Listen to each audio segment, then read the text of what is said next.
Thank you for staying with us. Now, some days ago, the police called for the arrest of a popular skit-maker based in Ibadan, Oyo State, Nigeria, Abdullahi Adisa, popularly known as Trinity, over his dangerous pranks, especially with the recent disturbing prank that involved a 10-year-old minor.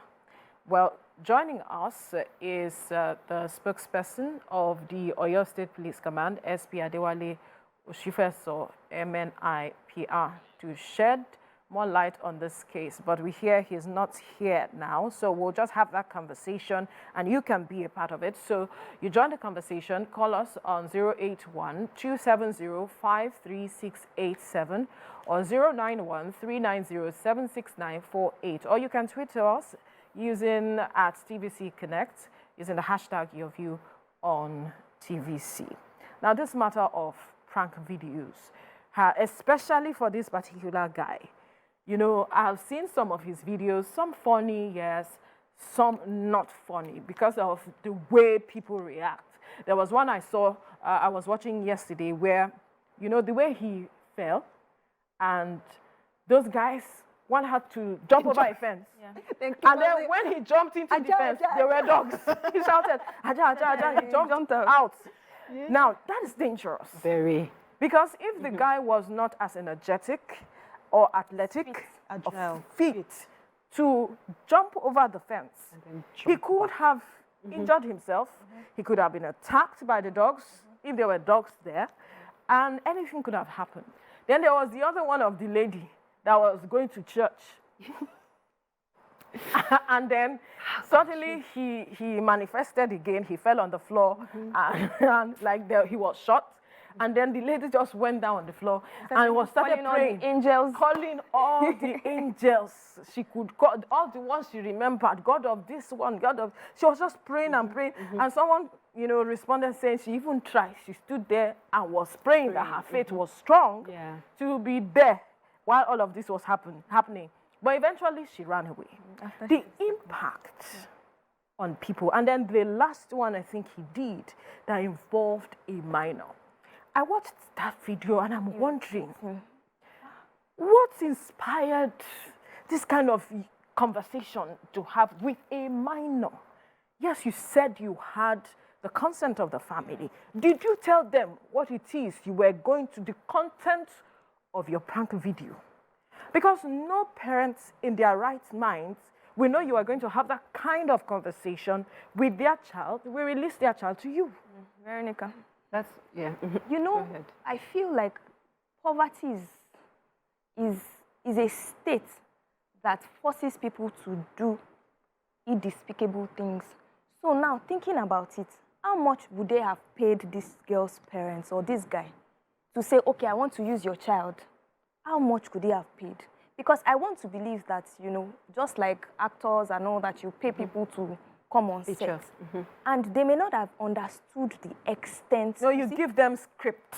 Financial poverty is one. Poverty of the mind. At that level. If you want to have a skit, they may not be even literate. At that level. You have a conversation. Such people. How do I flow into the skit you want to do? So I want to go in Toby's direction. Well, before then, I don't know if any of us remembers Franco Lise. Yeah. This is 9 o'clock news. Where are your children? Do you know where your children are? You know? And he says that that was like a default line. Welcome to the 9 o'clock news. Do you know where your children are? And every time I heard him in my head, I was like, we are by our parents' side. Some of us are on the bed. Like, where should a normal child be at that time? But trust me, that was not a rhetorical question. It was a question that demanded answers from people who knew. That's now the case of if you know, you know. So I feel like, before I go into the Trinity matter, I feel like we have a huge gap, an orientation gap in this country. Some of us do not know what, as in, the whole idea.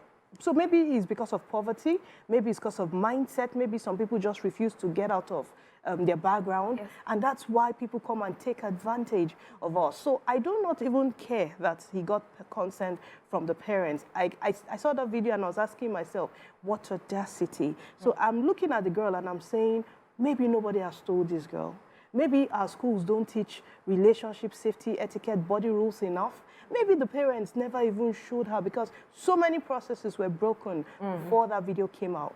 And so many other children are at the risk of such trinities if we do not rise up to it as a country, as a system. So it's unfortunate. Well, for me, when I saw that video, it did not look like the girl was actually recruited for that scene. I don't think she was hired for that. It was so real. Like, you know, sometimes, sometimes when you see some of the scripted pranks, you can tell. People already live in the comments, what is the name of this? What is the title of this movie? This is that. But this one with the girl, you could see the fear in her eyes. So to me, if I'm to judge that video from my own point of view, she was not. I think the Trinity Guy just took advantage of her, and that prank, in my own opinion, is stemming from ignorance. Is it even a prank? Ignorance. Yes, because he was trying to prank the girl. So ignorance stemming from illiteracy, ignorance on whose part? with a touch of foolishness on the Trinity Guy's part now. Everybody involved. Everybody. I want to even talk about the guy first, because first of all, let's even talk about the thought process. How did you imagine that scene? Because before these skit makers actually come online to shoot, there's an imaginative process that goes on, like, okay, that you feel your audience will buy into. Exactly. So what even led into that kind of thought process?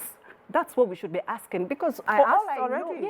I asked that question. Yeah. For all I know, he could be a pedophile. Because for you to be having such a discussion with a 10-year-old, it's even very challenging, you know, to discuss sex education with minors, you know, even trying your to... child, yes, you have to process for it. the right way to tell them. That's the problem. That's why we're saying we've got to do this. Whatever you don't say to them, somebody else will tell them outside. I understand. And you are at the risk of it because the person might not tell them the way you would have wanted them to hear.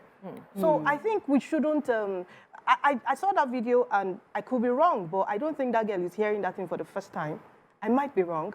So we talk about the environment, we talk about influence, interaction from the society. So it might be something, I don't think it's just because there was a camera there now. I see it as a lifestyle. I mean, we've got to get out of all of this wrong notion of just to make a living, this child is talented, so you try what is acceptable. That was not a display of talent.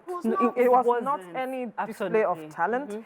It was a display of stupidity. A personality that he did not know, right, would paint him in a particular light. Because if you have that kind of thought process, it shows that there is something about you that has to be probed. Exactly.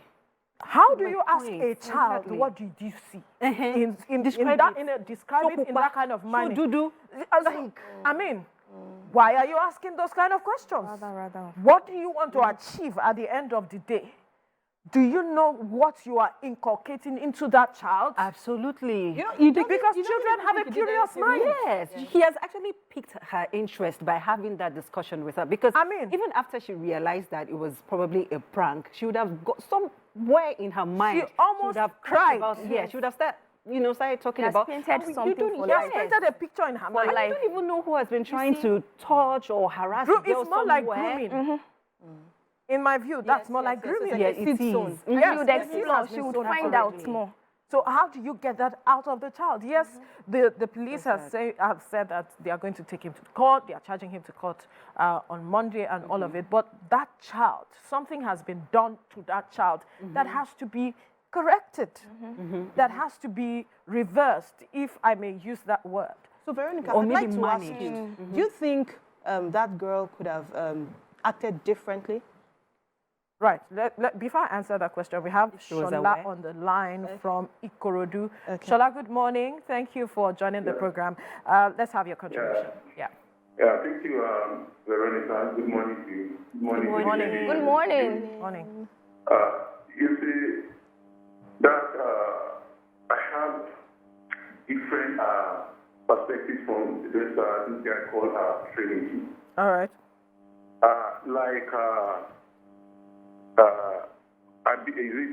Abiola, like I just said, this guy lacks understanding of what he's doing.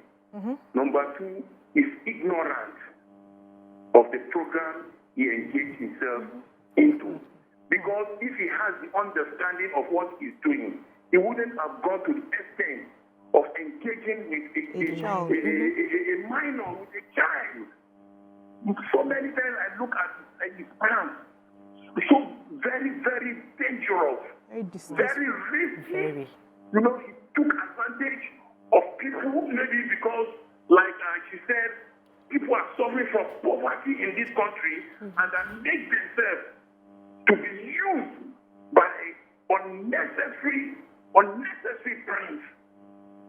Honestly, poverty, if not for poverty, no one would have accepted this kind of prank from this guy called Trinity. What if you have a very important thing you want? No, and this guy just came with his prank, and at the end, what you are going for fails you, and you only price it with maybe 100,000 or 200,000. You see, this guy needs to be brought to book. Because I don't like most of his fans, and because of his poverty, and we need to think. We need to think outside the box. Yeah. We need to think outside the box. We should not be saying we should allow ourselves to take people. All right, Shola, thank you for that contribution. I do not see it as ignorance. Let me tell you, some of these persons know what they are doing. What they want to do is to break the internet. So they want to defy certain rules to put out that content that will give them traction. Views. That will give them views. That is what most of these people do. I do not believe that if he has a sister, 10-year-old, would he agree for another person to do what he is doing? He would not. We do not even have any conversations. No, but do these skit-makers have any laws? From what you said, I feel, you know, instances like this make me want to think, what is the lesson to learn for me? And I think that as individuals, in our quest for popularity and fame, we must begin to align our values and say, if XYZ comes, if 1 billion naira comes, how would I be thinking? What would my thought pattern be? Because I feel, like you said, in an attempt to break the internet, to what gain? More popularity, of course, more money, more people knowing about Are we not the ones that say controversy sells? Exactly. We have seen people who go nude on social media just because they want those numbers, just because they want to be recognized, just because they want people to follow them, and then they can get adverts and all of it, because if you're not controversial, you wouldn't have the numbers, people wouldn't want to align with you in business. So with this society, we are also contributing to all that we're seeing. Veronica, I'm wondering, do we have any kind of laws that protects individuals against these skit makers? Do the skit makers have any form of laws? Do they have limitations? Are there boundaries? So I think that about maybe 20 years ago, we didn't have things like this. And, you know, we are evolving over the years. So this is the time for policymakers to begin to now look into issues like this and say, okay, create scenarios if XYZ happens, you know, and begin to draw up a proper framework for offenses. See, there was an instance in the US where this guy had already told his company that he did not want a surprise birthday party. We're even talking about a surprise birthday party to make him happy here. Not that they were just trying to prank him for something he didn't know or accuse him of something he didn't do. But he had warned them ahead because of his anxiety issues to not do any surprise birthday party for him, because it was the company's policy to always do that. And they still went ahead to do it. And what this guy did was to sue them, and he was able to cash out $450,000 from the company. This was even in good faith. So it is very important for policymakers to actually regulate these pranksters, because they do not understand the health impact that it has on some people. Just some people that are they are walking dead. Any small agitation, they can lose it. Of course. And you can actually be accused of manslaughter, involuntary manslaughter. In fact, going to care. You are actually invading people's privacy. The things that he does. I saw a video where he said he was being chased by someone and entered a particular house, and the woman was saying, that was him. And the woman was saying, was trying to chase him away and all of that, but he insisted he was trying. So she had to hit him. She kept hitting him and all of that. You are invading people's privacy. There are even videos of him bleeding. So to tell you that he wants to go to the extreme. It's not like he doesn't know what he's doing. Yes, people do not understand certain laws about with minors. That you do not just expose minors like that. Sexual content is certain persons have to get to a particular age before you can expose them on social media. But anything goes on our social media, even on TV. You do not take visuals of certain persons at a particular age, especially when they are minors, even if they are in school. So that's the problem. So certain laws, people do not understand some of these laws in trying to package content. You should understand there are certain laws. We are not saying, for now, there is no regulation with regards to pranks and all of that, skit making and all, but there are certain laws that protect certain persons that you shouldn't break. And I believe that that is what he will be tried on. That is the law they might use in court against him, because you practically violated Child Rights Act. that child's right as it is. You practically That consent was sought for or not, because the parents obviously are ignorant. That is why they released their child to him. It may not even be a matter of poverty. I don't think it is all about poverty. I think it's a mixture of poverty and orientation. Or but my own fame as well. Like, oh, our child was featured in this We've case. seen Oh, children they can share it. But you know, I'd like to say this girl just showed us that there's so many others out there at the risk of such people. So instead of judging Trinity and just only trying to help the girl, let us see that we save as many as we can out there. So parents must have conversations with their children. Parents must have values. It's so important that parents pass values for themselves, from themselves to their children. So even when they are not there, their children know what to do. I wish we saw some kind of restraint. But you know, you can't give what you don't have, right? Some parents do not understand. So parents need orientation too. Need orientation. I have some are ignorant, some are shy. Some are shy. I saw one skit. I think it was even Diary of a Niger Girl that posted that one, actually criticizing that skit. She was the one that actually brought it to light. So this guy, I think somewhere in the East, actually sexualized. This one was even like a 5-year-old girl or 4, and they put I don't know what they put in her buttocks. You know, they made her look like a grown woman, and then the landlord in the skit was meant to lust after the girl. And afterwards, he brought in the girl. You know, he tricked the girl into his room and raped her. And while he was raping her, the said Skit-Maker was banging on the door to say, landlord, no do this for me, no do this for me. And that was meant to be funny.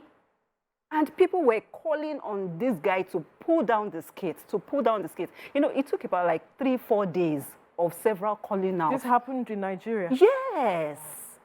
Before he could pull it out. And that was because that particular video was gaining a lot of views and comments. That's it. Exactly. That was what I mentioned. And then traction. That's came out most to apologize with the girl's parents. And the parents were like, now wait, now our neighbor, she did not do anything. Now just play, No. So there's a lot of orientation that has to be done even for parents. We have Ify on the line calling from Isolo. Ify, good morning. Thank you for joining us.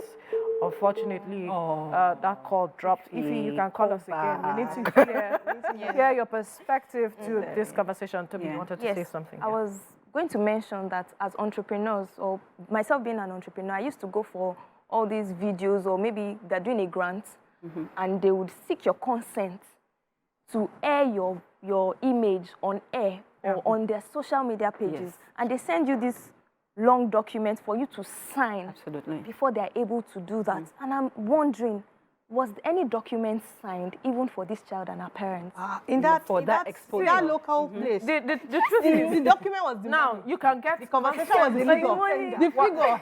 You can get consent in different ways. In different ways. You can film the parents saying, we agree. You can write. You can even get them to do a voice note. You can do a voice. There are several ways of getting consent. So those ones is because it's a grant. They know they are going to give you documents and all of that. They have paper documents. So we can document in any form for consent. But the issue is parents obviously need orientation. They need orientation. They need to be aware of what the laws are, how to protect their children. And when the rights of their children is being breached, what they can do, what steps they can take as it stands. Her right was breached. That's why I said the conversation on what the content of the video was going to be may not have been told to the parents. And perhaps where it was said, they may not have understood the impact, or the gravity of the what they were agreeing to. of what they were agreeing. And even if you don't even doubt the fact that the parents saw the video before it went out, but they just saw it as it's one of those things. They're just playing. Somebody else will do something else in another 2 weeks. Nobody will remember you. Which is. You know, I mean, one thing I would have loved to find out is if this video was posted on YouTube, on his account on YouTube. Because YouTube I think would he have been able put to flag it down. Right, Okay, right. yeah. Yes, Because you're not immediately. supposed to include minors in any sexual content. You shouldn't. You shouldn't. So, yeah, we have our guest joining us now. That's the spokesperson for the Oyo State Police Command, SP Adewale Oshifeso, MNIPR, to talk to us more or shed more light on this case. Thank you for joining us. Good morning. Good morning. Good morning, sir. Right, just quickly bring us up to date with what is going on with the person of Trinity. We know, is he still in your custody as we speak? What's happening? All right. First off, we have Abdullahi Adisa, aka Trinity Guy, in our custody. He was invited on Thursday, 22nd of June 2003, and he honored the invitation yesterday, which was Friday, at about 10 hours, 10 a.m. local time. The facts of the case. Can you hear me? Yes, we can. Okay. The facts of the case we discovered during the course of preliminary investigation was that the viral video making the rounds was shot sometime 2022 and was uploaded 17th November 2022. Apparently, the parents of the female, the minor, were also on the production set, unfortunately. And according to what we discovered, the parents consented to allowing the child to participate. Now, investigations are ongoing to confirm if the production itself, the video, the content was shown to the parents, before it got up to date. But either which way, the child is just 10 years old, so she couldn't have consented to, in a part of such an explicit sexual content video. So what we have done as a command, in line to instill sanity and serve as deterrent, of course, other content creators that are always crossing that extreme threshold, bringing in violence and sexual content to keep both Trinity and the parents of this child. We have Ahmed Shaka, male, 40 years after that, and the mother, Rofiat Ahmed, 29, in our custody. They will be charged to court upon the completion of the investigation, and that's on Monday. That's first thing on Monday. They will not take court. Because we must, as a law enforcement organization, protect the future of child and, of course, our own lives. What it does basically is violate the express content of child abuse, other child abuse rights, laws of Oyo State, Section 35, that is child abuse and sexual exploitation. That is what they are doing. And of course, it's not believable. Not believable. All right. Thank you so much for your insights. So we have a lot of these pranksters that go about with toy guns. We don't know, sometimes they look real, sometimes they don't, but then they create this scenario where they are being shot at. Help us to understand the risks that some of these extreme pranks pose to security management. Well, at this point in time, a lot is being put in place to ensure that we have a lot of checks and balances to ensure that people do, that they go about their businesses without fear and molestation. You can't come up with brands using extreme, what you call that, content and measures. For instance, guns, whatever, sounds, all those effects, portraying violence, it's not allowed. In fact, there was a time, I think it was last week or this week, but the fourth PRO, Prince Olumiyiwa Adejobi, CSP Olumiyiwa Adejobi, called the attention of these so-called creative content leaders to come up with some sort of regulatory body. Something has to be on ground to check their activities, especially the way they produce. I mean, you can't come up with a script without somebody looking at it at least. They don't just have the liberty to just, under that creative guise, to abuse other people's mental health. We've seen a lot of viral videos where people get actually injured, only for you to now go back and apologize to them and all that. Now, where we would probably fall some of these our people is that where there is no complaint, there won't be action, immediate action, because we are going to need to get an actual complainant.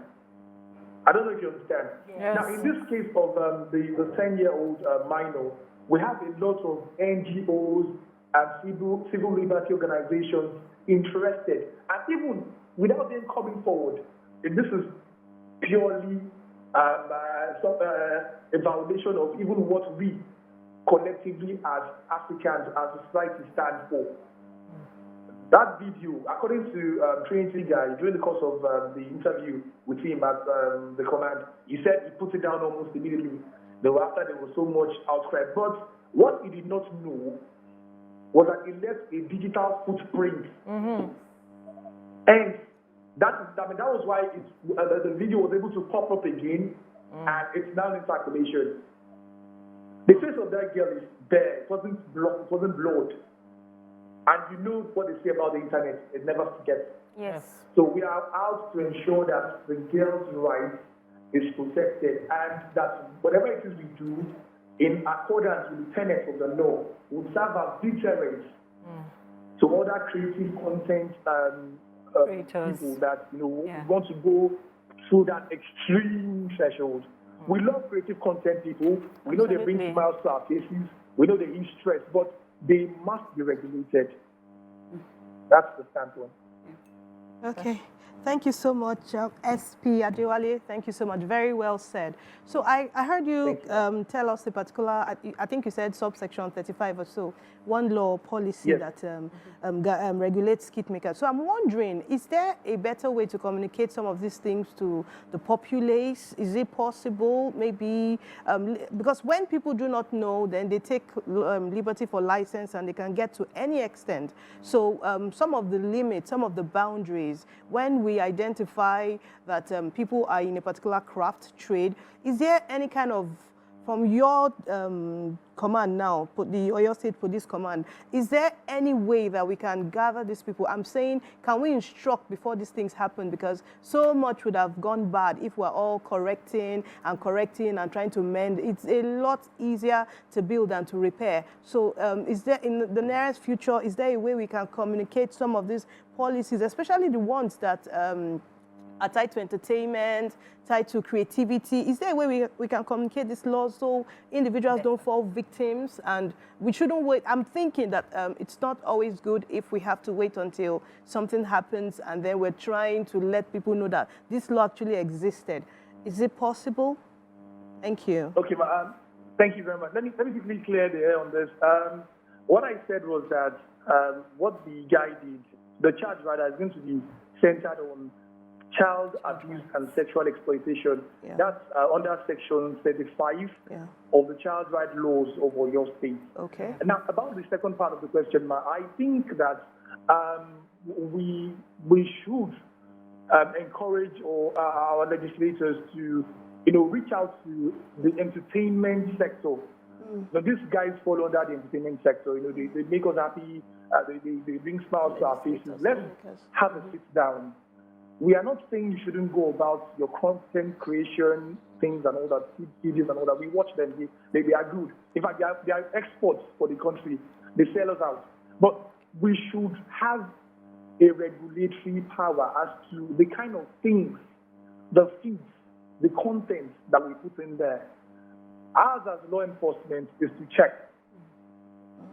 If we are invited to be a part of the body, to ensure that there's sanity, that's all well and good, but it still boils down to them as entertainers, sitting down, having some sort of association to regulate the kind of feeds that leave their productive tank.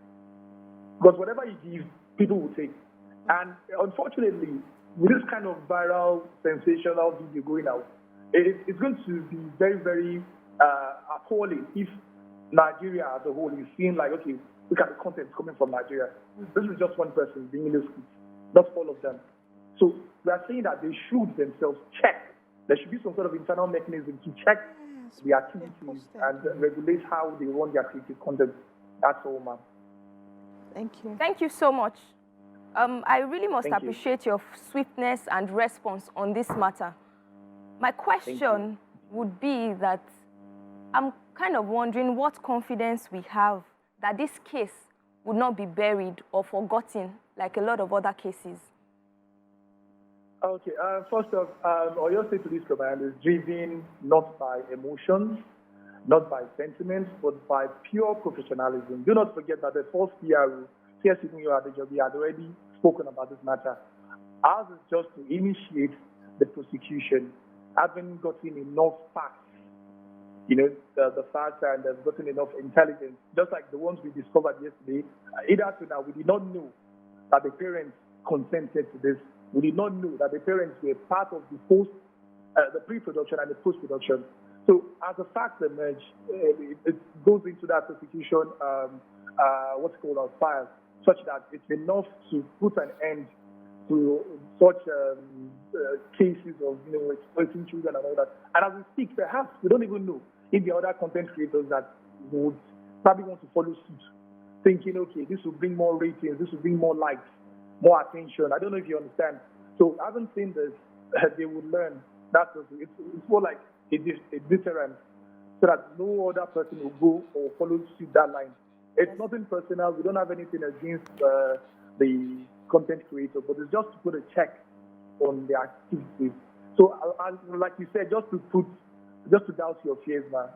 The world is watching, and we are a very professional police organization. The NPF is reformed, and we are professional. Even without anybody checking or telling us what to do, we are professional. We are guided by relevant laws, and with that, you'll succeed. Of course, with you by our side. All right. Now, you said this is going to serve as a deterrent to those who go the extreme. And I am wondering, what would the limit be for content creators now that wouldn't be termed as extreme? Because there'll be those who will be wondering, what are the limits? What are the confines? How do we address this matter such that we are not breaking the law, but we are working within the ambit of the law? Well, basically, I said it during the course of my submission. First thing to look out for is not infringing on the rights of others. You need to be mindful of their mental health. You need to be mindful of the kind of content you're putting out there, such that it is not sexually explicit. That way, you're offending the sensibilities of a lot of people. You are causing a lot of pressure. Then the violent content. It's just common sense. So what we want is this. We've appealed, we've reached out. content creators can come up with some sort of a body, an association that can check the scripts. I think it starts from the script and the dialogue. From there, they know, okay, yes, I know this part should be screened out, this part should be left in, and all that. So I think it starts from that point during the pre-production before it eventually becomes an item to be uploaded and for other people to watch. Because once you put it out there, it's always difficult to close that digital sale. There's always like, and of course, you don't go into production with the intent of just keeping your video content, but don't want to see. You want people to watch, you want them to learn, you want them to laugh. But the concern is, what are kinds of things that we put there? Are we actually aiming for them to learn from it, or we just want to just put anything there because we know that once they have visual impressions, it brings in money? So it boils down to the fact that they should come together as an association and check the activities of their members. That's it. Right. So you did mention that those who have actually suffered any kind of damage from these pranksters can report to the police. Are you there? Yes, I'm human. Okay, human. Great. So what's the reassurance that such matters would not be taken with levity, that they would actually be addressed immediately they are reported? And what's the process like? Is it cumbersome? What are the things that these victims need to come up with to be able to make a case against someone that has caused them an emotional or physical damage through their pranks? Before now, I think let's start like this. First off, we need to encourage the good citizens, general public, to jettison the narrative that the police is not working, that the police is not swift in reacting to matters brought before them. We are under the age of reform. Of course, you know we have a new RGP, and you know that the first PRO CSP Olumiyiwa Adejobi has been everywhere, has been doing the thing and pushing that crusade and letting people know that yes, we have a new police force. Now, having said that, whenever you have issues such as this, you don't even have to wait until we get to this level. All we need is just evidence. Okay, this is the video content. I was injured, something happened to me, blah, blah, blah, blah, blah. Once you come forward, we listen. This is more a case for humanity. In as much as these people are doing their thing and trying to make us happy and making not so money by the way, we should also be concerned about the people that are in these videos, the people that directly or indirectly get involved in these videos, with the shoots, with the production and all that. I mean, you can't say because you had a speech and somebody ran into a moving car, all in the name of being scared that you probably want to do something nasty to them, and you expect everything to just go down like, no. That is why we feel like it's better to be on the proactive side. Let there be checks and balances. They have scripts, they have dialogues. There should be a regulatory body arranged, organized by them, checking these things before it gets to the extreme. It's easier when we are on the proactive side than on the reactive side. All right. We must thank you, spokesperson for the Oyo State Police Command, SP Adewale Oshifeso, MNIPR, for your time on the program. Thank you so much. Thank you. Right. Thank you.